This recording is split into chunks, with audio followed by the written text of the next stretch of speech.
Hi guys, so our video for today, so nandito tayo sa isang lugar sa Bohol. So bago na naman itong napuntahan natin, so mamaya ano ko sa inyo, ililibot ko kayo guys. So ito yung una natin nakita sa may first floor ng Huwag tayo yan.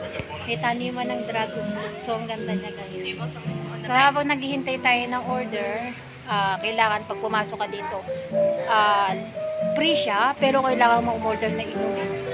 So andito tayo. Kaya natin sila magantay doon ng ating order. Masayat dito lang. Tapos malamig pa o saan pa. Pwedeng may ka-date. Ang ganda dito guys.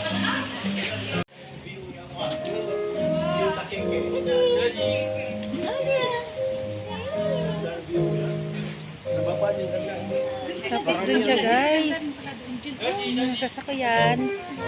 Bakit hindi nagbunga yung mga Doon kami galing. O yung dragon fruit hindi siya nagbunga. No? O baka hindi siya season kaya ganon. Tapos may cute na baby dito. Picture nila yung kanilang mga baby. Hindi nakita dito talaga guys. Hindi. Relax kami umalog ang aming lamesa. Dakdak magpa-picture na sa Happy New Year. Doon ka picture ka na. Ayun yung may pangalan na Happy New Year 2025. Kalaan nyo ba guys, nakakita ako dito ng TV. Naalala nyo pa ba yung ganitong TV guys? Wow, nice. Sinaulang TV. Soft keeping fresh from.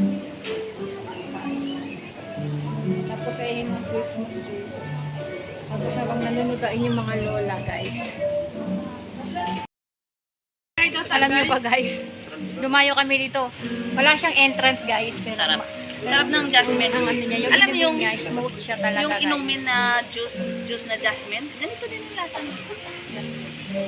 Kayo peppermint, di ba? Habang Oh. nagkwekwentuhan, Ano kasi yun tayo parang guys. Di ba yung nasa likod natin, ang ganda ng background. Ano yung lemongrass tanglad? Ang chismis yun dyan. Pinag-iintirasan nila guys yung mga isda dito. Bala yata ipaksiw. Ayun o, anak na o, yung ulit. Nya. Nabubuhay ako.